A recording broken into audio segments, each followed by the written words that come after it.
Welcome students. Now today we are going to study class 9th chapter 2 is matter around us pure. अभी तक हम इसके दो lecture पढ़ चुके हैं जिसमें हमने पढ़ा था जो मैटर या सब्सटेंस होता है टू टाइप्स का होता है, या तो प्योर सब्सटेंस होगा या मिक्सचर होगा. प्योर सब्सटेंस फिर टू टाइप्स का एलिमेंट और कंपाउंड, और मिक्सचर के बारे में हमने पूरा डिटेल में पढ़ा था. मिक्सचर जो होता है दो टाइप का होता है, होमोजेनियस हेटेरोजेनियस. फिर होमोजेनियस सॉल्यूशन उसको जो सॉल्यूशन कहते हैं, और हेटेरोजेनियस अभी दो टाइप का होता है, आइदर कॉलॉइड होगा या फिर सस्पेंशन होगा. फिर उनकी हमने प्रॉपर्टीज पढ़ी थी अलग अलग, होमोजेनियस हेटेरोजेनियस की, कॉलॉइड की प्रॉपर्टीज के बाद फिर हमने ये पढ़ा था कि कैसे जो मिक्सचर हमारा बन गया है उसको हम सेपरेट कैसे करते हैं. द सेपरेटिंग टेक्निक्स, उनको अलग अलग हमने सेपरेट करने के तरीके हमने पढ़े थे. और यहाँ तक हम पढ़ चुका था कोलॉइड के अलग अलग टाइप्स कौन कौन से होते हैं, फॉर्म ये पढ़ चुके हैं. अब हम पढ़ेंगे कि फिजिकल और केमिकल चेंज के बेस पर हम ये पता लगा सकते हैं कि वो प्योर सब्सटेंस है या फिर मिक्सचर है. ठीक है, किसी भी पर्टिकुलर मैटर में उसका फिजिकल चेंज या केमिकल चेंज होता है, उसके बेस पर हम ये पता कर सकते हैं कि वो प्योर सब्सटेंस है या फिर वो मिक्सचर है. तो अब फिजिकल चेंज और केमिकल चेंज क्या होता है इसको समझने के लिए आइए देखते हैं. देखिए, physical change versus chemical change.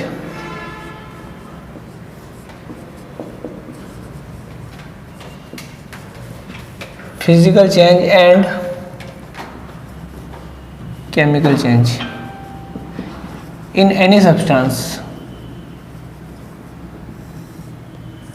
अब फिजिकल चेंज को समझने के लिए हमें समझना पड़ेगा फिजिकल प्रॉपर्टीज. ठीक है, अब सबसे पहले फिजिकल चेंज को समझते हैं.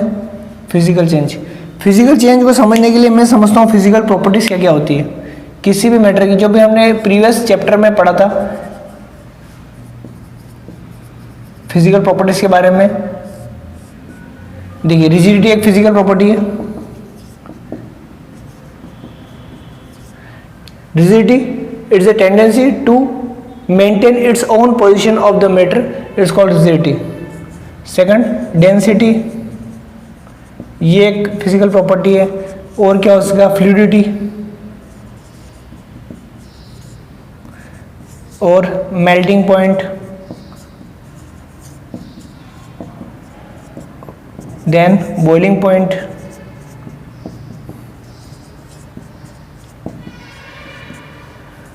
और क्या हो सकता है, और आपका ये हो सकता है हार्डनेस हो सकती है, ये फिजिकल प्रॉपर्टी है. कलर या टेक्सचर बोल लीजिए. तो ये हमारी पर्टिकुलर किसी न किसी मैटर की एक फिजिकल प्रॉपर्टीज होती है, या सब्सटेंस ले लो या फिर मिक्सचर ले लो. अब इनमें अगर कोई चेंजेस आते हैं तो हम उसको फिजिकल चेंज कहते हैं. इनके प्रॉपर्टीज में अगर कुछ चेंज आएंगे that is called physical change. ठीक है, अब फिजिकल चेंज एक और चीज हो गई. अगर मैं कोई पर्टिकुलर, जो हमने प्रीवियस चैप्टर में पढ़ा, कोई मैटर है, अगर उसकी स्टेट्स चेंज हो रही है, स्टेट मतलब दो तीन टाइप की स्टेट्स होती है, सॉलिड, लिक्विड, गैस. अगर कोई सॉलिड से लिक्विड में चेंज हो रहा है, मतलब अगर आइस से उससे वो वाटर बन गया, या वाटर से फिर वापस गैस बन गया, तो उसकी क्या चेंज हो रही है, यस, ठीक है, उसकी स्टेट चेंज हो रही है. तो स्टेट चेंज होने को भी हम फिजिकल चेंज ही कहेंगे. ठीक है, अब चेंजेस इन दिस प्रॉपर्टीज, इसको क्या करेंगे, physical change. Changes in the properties, इसको हम कहेंगे फिजिकल चेंज. ठीक है, अब इंटरचेंज ऑफ द स्टेट्स का इंटरचेंज होना, ये सॉलिड का लिक्विड में बदलना, लिक्विड का गैस में बदलना, तो ये इसको कहेंगे physical change. Okay, it's called physical change. इस हमको क्या कहेंगे, फिजिकल चेंज कहेंगे. अब एग्जांपल के फॉर्म में जैसे मैं ले लूँ आइस से मेरा क्या बना, वाटर बना, और वाटर को और मैंने और टेम्परेचर दिया तो क्या बन गया, मेरा हीट बन गया. आइस से वाटर बना, वाटर से मेरा वेपर बन गया, वाटर से क्या बन गया, मेरा वेपर बन गया. अब ये मेरा क्या है, सॉलिड, ये क्या है, लिक्विड, एंड वेपर क्या है, मेरा गैस है. अब मेरी स्टेट चेंज हो रही है. अब इसमें मेरा जो फिजिकल चेंजेस हो रहे हैं, क्या हो रहा है, फिजिकल चेंज हो रहा है. मतलब आइस का जो फॉर्मूला है वो भी H2O है, वाटर का फॉर्मूला भी H2O है और वेपर का फॉर्मूला भी तीनों वाटर के, all three are the form of water. ये भी वाटर है, ये भी वाटर है, ये भी वाटर है, बट इसकी फॉर्म्स चेंज है और उनकी स्टेट चेंज है, तो इसको बोलते हैं फिजिकल चेंज। इसके ये क्या कहलाएगा? Physical change. तो फिजिकल चेंज वो होता है जिसकी चेंज से उनका केमिकल कंपोजिशन जो होता है, chemical composition does not change. ठीक है, फिजिकल चेंज को की डेफिनेशन क्या होगी? Physical change is a change where the chemical composition of the resultant, जो हमारा रिजल्टेंट यानी कि जो बन के आता है उसका कोई केमिकल कंपोजिशन चेंज नहीं होती है, यानी कि वही रहती है। There is no change in the chemical composition, chemical composition वही रहेगी। तो ये सब चेंजेस क्या कहलाएंगे? फिजिकल चेंज कहलाएंगे। ठीक है, अब केमिकल चेंज पढ़ते हैं अपन। केमिकल चेंज क्या होता है?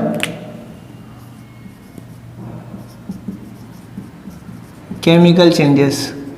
अब केमिकल चेंजेस जो है वो पढ़ने से पहले हम सबकी केमिकल प्रॉपर्टीज पढ़ लेते हैं। किसी भी सब्सटेंस या मैटर या मिक्सचर की केमिकल प्रॉपर्टीज क्या क्या होती है? देखिए, केमिकल प्रॉपर्टीज होगी, केमिकल प्रॉपर्टीज क्या क्या होगी? केमिकल प्रॉपर्टीज होगी उसकी गंध, ऑर्डर, ये केमिकल प्रॉपर्टी होती है। इनफ्लेमेबिलिटी, वो पानी मतलब आग को जलाने का काम करता है या आग को बुझाने का काम करता है, ये आग से कितना जल सकता है, inflammability, that is the chemical properties. ठीक है, तो इस प्रकार रिएक्शन, तो इस प्रकार ये जो इस प्रकार जो प्रॉपर्टीज होती है वो जो होती है this are is a chemical properties. ठीक है, अब केमिकल चेंज क्या होता है? केमिकल चेंज, केमिकल चेंज क्या होता है? When one substance, when substance और मिक्सचर और compound reacts with other substance, when one substance reacts with other substance to make a new substance, ठीक है, नया सब्सटेंस को बन जाता है, तो उसको हम कहते हैं केमिकल चेंज। ठीक है, इसको इसकी होगी when substance reacts with other substance, when a substance reacts with other substance and make a new substance with new properties, with a definite properties.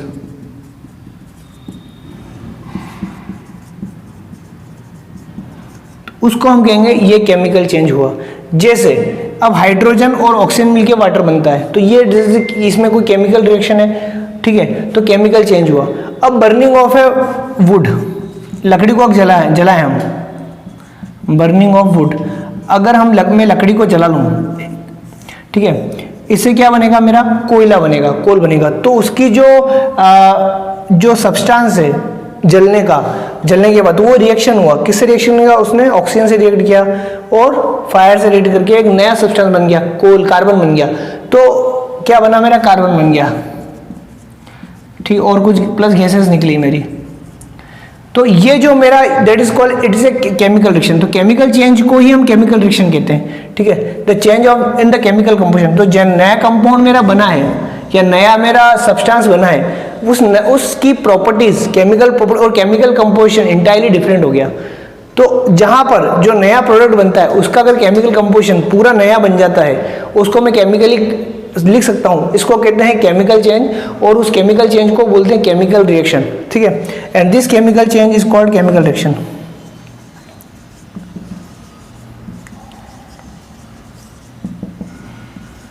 Is called chemical reaction. तो I hope आपको समझ में आया होगा कि physical change और chemical change में क्या डिफरेंस है। फिजिकल चेंज जो होता है वो पर्टिकुलर जो मैटर या सब्सटेंस है उसका केमिकल कंपोजिशन चेंज नहीं होता, और केमिकल चेंज में उस सब्सटेंस की जो प्रॉपर्टीज होती है वो पूरी तरह चेंज हो जाती है, और जो नया सब्सटेंस होता है उसका केमिकल कंपोजिशन पूरा बदल जाता है, वो पहले जैसा नहीं रहता। यहाँ केमिकल कंपोजिशन वही है H2 H2 H2, जबकि यहाँ केमिकल कंपोजिशन चेंज हो गया। इस प्रकार बहुत सारे एग्जांपल हम ले सकते हैं जिसमें केमिकल चेंज होता है और फिजिकल चेंज होता है प्रॉपर्टीज़ का, और आपके क्वेश्चन आंसर में भी इसके प्रकार के एग्जाम्पल्स हैं। तो ये यहाँ पे खत्म होता है। अब क्वेश्चन ये था एक्चुअली, इसको हम पढ़ क्यों रहते हैं, इसको हम इसलिए पढ़ रहे थे कि केमिकल चेंज और फिजिकल चेंज के बेस पर मैं ये आइडेंटिफाई कर सकूं कि जो मैटर है वो प्योर सब्सटेंस है या मिक्सचर है, वो प्योर सब्सटेंस है कि मिक्सचर है। अब प्योर सब्सटेंस और मिक्सचर, देखिए अगर मैं किसी को चेंज करूंगा, किसी का अगर फिजिकल चेंज होता है कुछ भी होने से, then that is a physical change अगर होता है तो भी वो क्या रहेगा, वो प्योर सब्सटेंस होगा। और अगर किसी पर्टिकुलर दो को मैं रिएक्शन करूँ और नया अगर कोई चीज़ बन जाए, नया केमिकल कंपाउंड बन जाए, तो वो चीज़ भी प्योर सब्सटेंस होगी, बट उसमें जो केमिकल चेंजेस बन के नया अगर प्रोडक्ट बना, अगर वो कंपाउंड बना, ठीक है, उसको अगर केमिकल कंपोजिशन उसका फिक्स है, अगर मैं उसको केमिकल कंपोजिशन में लिख सकता हूँ तो वो प्योर सब्सटेंस है, ठीक है। और अगर कोई रिएक्ट होके उसी के फिजिकल प्रॉपर्टी चेंज हुई है, केमिकली वो चेंज नहीं हुआ है, ठीक है। जैसे फॉर एग्जांपल आइस से वाटर बना, वाटर से वेपर बना, तो केवल फिजिकल चेंज हुआ है, केमिकली कोई चेंज नहीं हुआ। तो नया जो चीज़ बनेगी वो वही रहेगी जो पुरानी चीज़ थी। अगर वो पुराना प्योर सब्सटेंस है तो यही प्योर सब्सटेंस होगा। केमिकली ऐसा होता है कि अगर दो चीज़ों को मैं रिएक्ट करूँ, ठीक है, दो चीज़ों का रिएक्ट करूँ आपस में, और नई चीज़ अगर जो बने, और अगर वो उसका मैं केमिकल कंपोजिशन लिख सकता हूँ, तो नई जो चीज़ बनेगी वो प्योर सब्सटेंस होगा। बट अगर नई चेंज नहीं होगी तो वो प्योर सब्सटेंस नहीं होगा। तो अब हम जो पढ़ेंगे वो है प्योर सब्सटेंस। हमारा जो टॉपिक होगा प्योर सब्सटेंस, जिसको हमने छोड़ दिया था, मैंने कहा था इसको हम आगे पढ़ेंगे, और मैंने समझाया था आपको pure substance there are two types, दो टाइप का होता है, या तो वो एलिमेंट होगा या फिर either it is element and compound, ठीक है।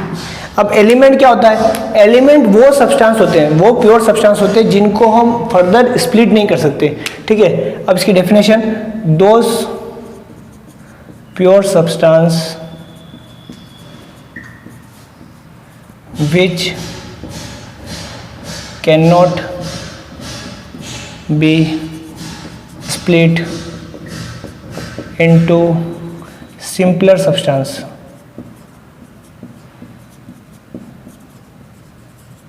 एलिमेंट वो सब्सटेंस है जिनको हम वापस फर्दर उनको तोड़ नहीं सकते, फर्दर इनटू सिंपलर सब्सटेंस।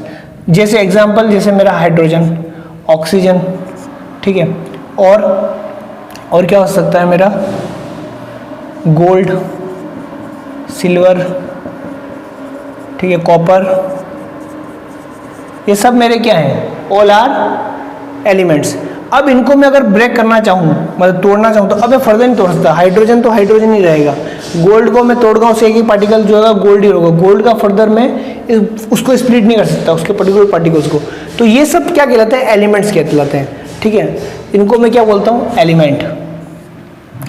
अब एलिमेंट की भी एलिमेंट जो होते हैं वो वापस तीन टाइप के होते हैं। एलिमेंट कितने टाइप के होते हैं, elements further divide into 3 types. आगे फर्दर क्लास में 11th वगैरह 12th में अगर आप साइंस लेते हैं तो आप फर्दर अच्छी स्टडी करेंगे इसकी, पर बेसिकली मैं समझा देता हूँ। ये बेसिकली 3 टाइप के होते हैं। एक तो होते हैं मेटल,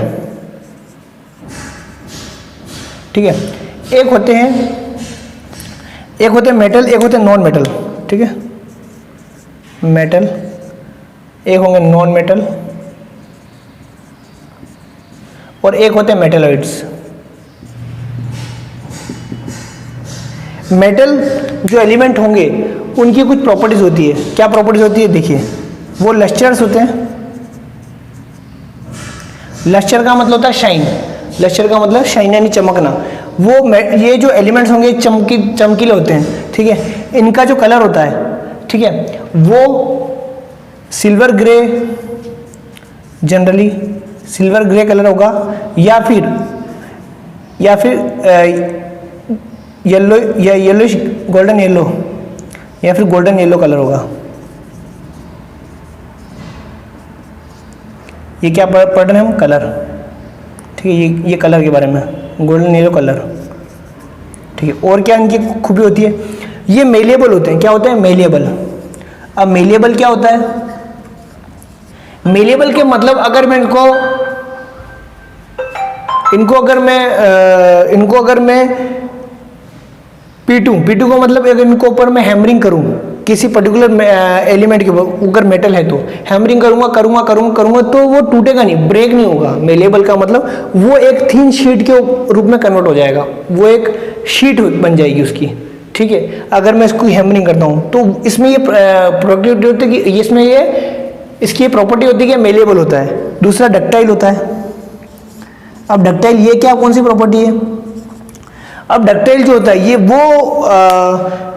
वो प्रॉपर्टी है जिसमें अगर मैं किसी पर्टिकुलर एलिमेंट को, अगर वो मेटल है, अगर मैं उसको घिसता हूँ, उसको टेंसाइल करता हूँ, उसको घिसता हूँ तो उसको ब्रेक नहीं होता, बल्कि वो एक वायर का शेप ले लेता है। फॉर एग्जाम्पल कॉपर को हम अगर दोनों सिरों से मैं फोर्स लगाकर खींचूंगा तो कॉपर ब्रेक नहीं होता। कॉपर क्या होता है? It converts into wire. तो उस प्रॉपर्टी को मैं डक्टाइल कहता हूँ। ठीक है, तो ये मेलिएबल होते हैं, डक्टाइल होते हैं। और क्या हो सकती है इनकी प्रॉपर्टी?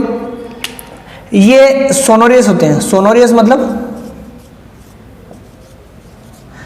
मतलब इनको जब मैं पीटता हूँ या मतलब हैमरिंग करता हूँ तो एक साउंड क्रिएट होती है, उसको सोनोरियस बोलते हैं। अगर साउंड क्रिएट होती है that is called सोनोरियस।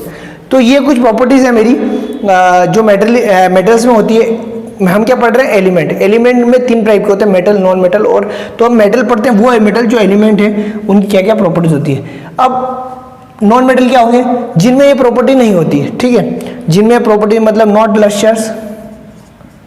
Not lustre, colour various colour में मिलते हैं, पिंक, ग्रीन, रेड, बहुत सारे कलर इनके होते हैं। ठीक है, और मेलिएबल, ये ना तो मेलिएबल होते हैं, मतलब इनको अगर मैं हैमरिंग करूं तो ये ब्रेक हो जाएंगे, ये शीट में कन्वर्ट नहीं होंगे। नॉट डक्टाइल भी नहीं होंगे, इनको अगर खींचूंगा तो टूट जाएंगे। सोनोरियस भी नहीं होते हैं, कोई आवाज़ नहीं आती है अगर इनको मैं।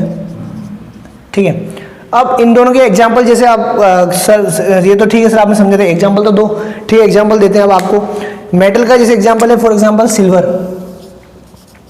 सिल्वर एक एलिमेंट है, गोल्ड, कॉपर, ये क्या एग्जाम्पल्स हैं। सर नॉन मेटल का एग्जाम्पल दो। बिल्कुल देते हैं आपको। नॉन मेटल में सल्फर हो गया, हाइड्रोजन गैस, ऑक्सीजन, ये सब नॉन मेटल है। ठीक है, और मेटलॉइड्स क्या होते हैं? मेटलॉइड्स में उसमें कुछ प्रॉपर्टी तो मेटल की होती है और कुछ प्रॉपर्टी नॉन मेटल की होती है, वो मेटलॉइड्स होती हैं। Having both properties of metal and non metal. कुछ प्रॉपर्टी मेटल की होगी, कुछ नॉन मेटल्स की होगी। अब एग्जाम्पल, इसका एग्जाम्पल है मेरा, एग्जाम्पल क्या क्या हो सकता है इसका? ब्रोमीन, ये एग्जाम्पल है। ठीक है, सिलिकॉन। तो ये मेरे कुछ एग्जाम्पल्स हैं। तो ये अभी हमने क्या पढ़ा? हमने पढ़ा एलिमेंट के बारे में। एलिमेंट क्या होता है? एलिमेंट एक प्योर सब्सटेंस होता है जिसको मैं फर्दर स्प्लिट नहीं कर सकता। मेटल वापस जनरली 3 टाइप का होता है। हम पढ़ रहे हैं एलिमेंट वापस 3 टाइप का होता है, या तो मेटल या नॉन मेटल या मेटलॉइड्स। मेटल जिनकी कुछ प्रॉपर्टी होती है, नॉन मेटल जिनकी प्रॉपर्टी होती है, मेटलॉइड्स जिनकी कुछ प्रॉपर्टी होती है। अब आइए हम पढ़ते हैं कंपाउंड। कंपाउंड क्या होता है? कंपाउंड वो होता है जो एलिमेंट से मिलकर बनता है। ठीक है, यानी कि when two and more elements mixed या कंबाइंड, 2 और more elements combined chemically combined होंगे। ठीक है, 2 and more elements combined chemically and make chemically in a fixed proportion, in a fixed ratio बोल दीजिए, आप proportion बोल दीजिए. 2 and more elements combined chemically in a fixed ratio, ठीक है, and make a new substance, it is called compound. ठीक है, 2 and more elements combined chemically in a fixed ratio and make a new substance having unique properties. या unique की जगह लिख सकते हैं having different properties from its constituents. Constituents क्या होते हैं? कॉन्स्टिट्यूएंट मतलब वो एलिमेंट जिनसे वो कंपाउंड बन रहा है. तो उनकी जो एलिमेंट्स की जो प्रॉपर्टी होगी और जो कंपाउंड बनेगा उसकी प्रॉपर्टी इंटायरली डिफरेंट हो सकती है. ठीक है, ये जो कहलाते हैं एग्जाम्पल के तौर पे, जैसे एग्जाम्पल के तौर पे वाटर एक कंपाउंड, जैसे हाइड्रोजन प्लस ऑक्सीजन को मैं अगर मिलाऊं तो बनता है वाटर, H2O. ये क्या होता है मेरा? वाटर, पानी. ठीक है, देखिए ये दोनों गैस है, हाइड्रोजन एक गैस है, ये भी एक गैस है, तो दोनों का प्रॉपर्टीज अलग अलग होगी. ये गैस, इसकी पर ये क्या बन गया? वाटर बन गया. केमिकली प्रॉपर्टी भी अलग अलग है. हाइड्रोजन की प्रॉपर्टी अलग होती है, ऑक्सीजन की. मेल्टिंग पॉइंट, बॉइलिंग पॉइंट अलग है, इसका मेल्टिंग पॉइंट, बॉइलिंग पॉइंट अलग है. तो जब दो या दो से ज्यादा एलिमेंट्स को, ठीक है, मैं कंबाइन करता हूँ केमिकली. अब यहाँ पर कंपाउंड को भी मैं मिला सकता हूँ, 2 और मोर एलिमेंट्स, या और करके और कंपाउंड कर देना आप. दो कंपाउंड को मिलाएंगे तो भी नया कंपाउंड बन सकता है. 2 और मोर एलिमेंट्स और compound combined chemically in a fixed ratio and make a new substance having different properties from its questions. इसकी जो प्रॉपर्टी होगी इन दोनों से तो डिफरेंट होगी. तो ये जो बनेगा वो क्या करेगा, और इसका फिक्स्ड एक केमिकल कंपोजिशन होता है. ठीक है, अब इसकी कुछ प्रॉपर्टीज है, तो अब और इसकी कुछ प्रॉपर्टीज है. तो अब ये इसको मैं फिर अब इसको मैं स्प्लिट कर सकता हूँ, इसको मैं तोड़ सकता हूँ कंपाउंड को.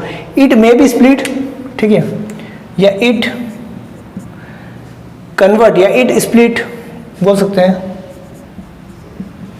Into its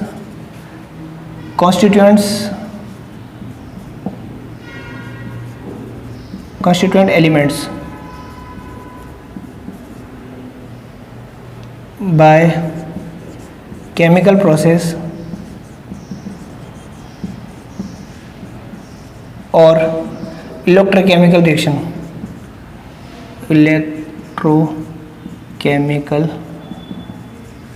reaction. यानी कि मैं हाइड्रोजन जो वाटर बना उसको वापस हाइड्रोजन और ऑक्सीजन गैस में कन्वर्ट कर सकता हूँ. उसके लिए मुझे कुछ केमिकल प्रोसेस करना पड़ेगा, एक इलेक्ट्रोकेमिकल रिएक्शन करानी पड़ेगी. अगर वो कराता हूँ तो मैं वापस कंपाउंड को वापस अपने एलिमेंट्स में कन्वर्ट कर सकता हूँ. ठीक है, तो ये कुछ ये व्हाट इज कंपाउंड हमने समझा है. अब आप कहेंगे सर ठीक है, तो कंपाउंड तो हमें समझ आ गया, अब मिक्सचर और कंपाउंड में हमें थोड़ा सा डाउट हो रहा है. सर कंपाउंड भी आप बोल रहे हो कि चलो 2 को मिला के एक बनता है, और मिक्सचर भी 2 को मिला के हम तीसरा बना रहे हैं, नई चीज बना रहे हैं मिक्सचर. तो दोनों में डिफरेंस क्या है? अभी हम पढ़ेंगे कि what is the difference between a compound and mixture. ठीक है, हम पढ़ेंगे difference between compound and mixture. वैसे सेपरेटली मैं दोनों पढ़ा चुका हूँ, ये दोनों हम पढ़ चुके हैं. कंपाउंड क्या होता है हम जानते हैं, और मिक्सचर क्या होता है हम जानते हैं. ठीक है, अब एक एक करके हम इन दोनों को लेते हैं. अब देखिए, एक तरफ मैं अगर लिख दूं कंपाउंड,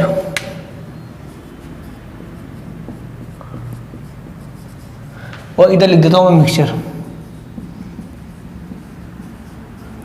अब इन दोनों के बीच में मैंने एक लाइन ड्रॉ कर दी, और मैं now we are going to distinguish between compound and mixture. Okay, ठीक है. पहला point, compound has its fix chemical composition. It have fixed chemical composition. इसको मैं किसी भी कंपोजिशन से लिख सकता हूँ। फॉर एग्जाम्पल H2O मेरा केमिकल कंपोजिशन है, इसका कोई मैं केमिकल फॉर्मूला या केमिकल कंपोजिशन नहीं लिख सकता। It does not have fixed chemical composition, इसका कोई फिक्स केमिकल कंपोजिशन नहीं होता। चलिए ठीक है, और क्या हो सकता है कंपाउंड? अब कंपाउंड बनता कैसे? It prepares by chemically reaction of two or more elements और मोर देन 2 कंपाउंड्स। ठीक है, इट मेक्स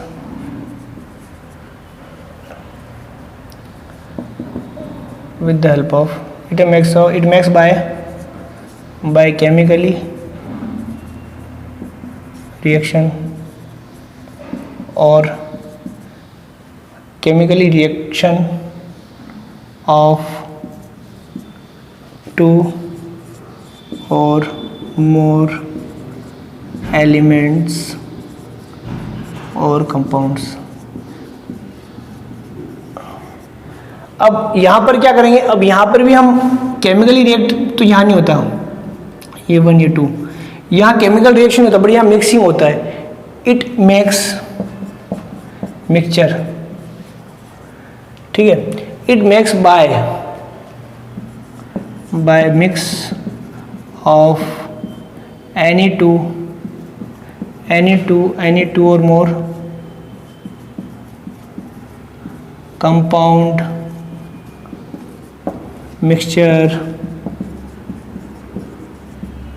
एलिमेंट, कोई भी 2 एलिमेंट मिला लो, कंपाउंड मिला लो, मिक्सचर मिला लो, बस मिक्स कर लो उनको। ठीक है, तो वो क्या कहलाएगा? वो कहलाएगा मिक्सचर। ठीक है, मिक्स करना उनको, केमिकली रिएक्ट नहीं होंगे वो।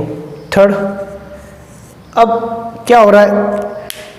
केमिकली कंपोजिशन हमारा बन गया, फिजिकली कंपोजिशन बन गया। अब इसका जो है, अब इनका जो आगे कॉन्स्टिट्यूएंट्स बनेगा। ठीक है, इसकी जो प्रॉपर्टीज होगी कंपाउंड की प्रॉपर्टी, ठीक है, इसकी प्रॉपर्टी फिक्स नहीं होगी, मतलब इसकी प्रॉपर्टी फिक्स होगी, उसकी कोई प्रॉपर्टी फिक्स नहीं होगी। It have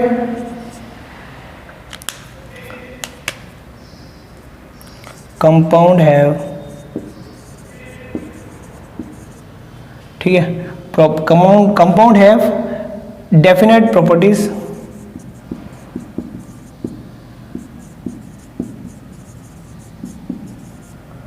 and differ from its constituents। उसके जो constituents होते हैं उससे उसकी प्रॉपर्टी डिफरेंट होती है। ठीक है, मतलब हाइड्रोजन की मैंने बताया था, हाइड्रोजन की प्रॉपर्टी अलग है, ऑक्सीजन की अलग है, और जो बनेगा उसकी प्रॉपर्टी। यहाँ पर मिक्सचर में जो कॉन्स्टिट्यूएंट्स होते हैं या जो जिससे वो कंपोनेंट्स होते हैं जिससे वो बनता है, उसकी प्रॉपर्टी चेंज नहीं होती है, वही प्रॉपर्टी रहती है। ठीक है, मिक्सचर है the properties of have the same properties of its components,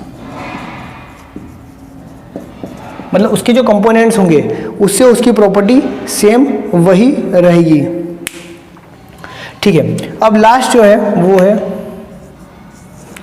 fourth.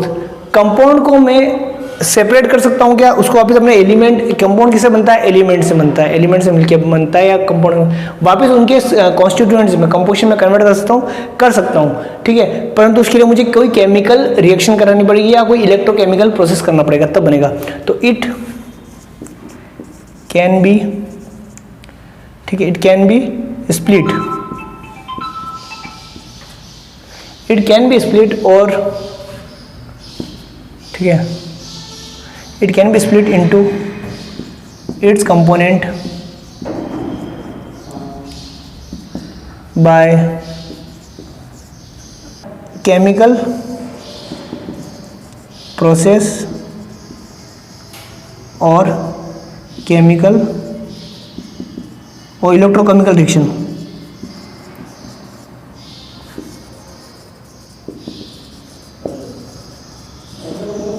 Chemical process, compound पढ़ रहे हैं, मैं मिक्सचर का लिख देता मैंने, कंपाउंड पढ़ रहे हैं, तो कंपाउंड में क्या है, हाइड्रोजन है, H2O। हाइड्रोजन में कोई हमें केमिकल रिएक्शन करानी पड़ेगी, तभी वो हाइड्रोजन और ऑक्सीजन की फॉर्म में कन्वर्ट होगा, ठीक है। हम अगर केमिकल रिएक्शन कराएंगे तभी इलेक्ट्रोकेमिकल प्रोसेस, आपको इलेक्ट्रोकेमिकल रिएक्शन कराएंगे, इलेक्ट्रोकेमिकल प्रोसेस कराएंगे, ठीक है। इसको ऐसे लिख लीजिए, it can be split into its component by chemical reaction और इलेक्ट्रोकेमिकल प्रोसेस। अब जो मैंने पहले बोला था वो उसके लिए एप्लीकेबल है, मिक्सचर के लिए। It can be split into its compound by chemical reaction. अब केमिकल रिएक्शन, अब इसमें अगर फिजिकल में चेंजेस करूं, फिजिकल प्रोसेस से अगर मैं चेंज करूं तो मैं बदल नहीं सकता इन दोनों को, इसके लिए मुझे केमिकल रिएक्शन करानी पड़ेगी कंपाउंड को, उसके कंपोनेंट, इसके कंपोनेंट कौन कौन से होते हैं, एलिमेंट्स होते हैं। अब यहां पर it can be split into its component by any physical process, ये इसके लिए लागू है। मतलब किसी भी फिजिकल प्रोसेस से मैं इनके कंपोनेंट को अलग करता हूँ, किसको करता हूँ, मिक्सचर को। जैसे कि एग्जांपल के तौर पे इवेपोरेशन, ठीक है, या इवेपोरेशन के बाद मैं कह सकता हूँ कि ये हो सकता है अपना, इवेपोरेशन के बाद अगर फिल्ट्रेशन है, फिल्ट्रेशन से मैं अगर इसको मिक्सचर को अलग कर सकता हूँ। जो हमने पढ़ी distillation method, centrifugation method, separating funnel, जो हमने सारे जो सेपरेटिंग मेथड पढ़े, all are the physical process, जिससे मैं उन मिक्सचर को अलग अलग कर सकता हूँ उनके कंपोनेंट्स में, ठीक है, जिनसे वो बनाए मिक्सचर। और यहाँ पर केमिकल रिएक्शन मुझे करानी पड़ेगी अगर मैं उसे वापस अपने एलिमेंट में कन्वर्ट करना चाहता हूँ। तो इस प्रकार ये हमने पढ़ा है difference between compound and mixture. और यहाँ पर जो इसका थ्योरी पार्ट है ये हमारा कंप्लीट होता है, ये हमारी थ्योरी कंप्लीट होती है चैप्टर की। Thank you.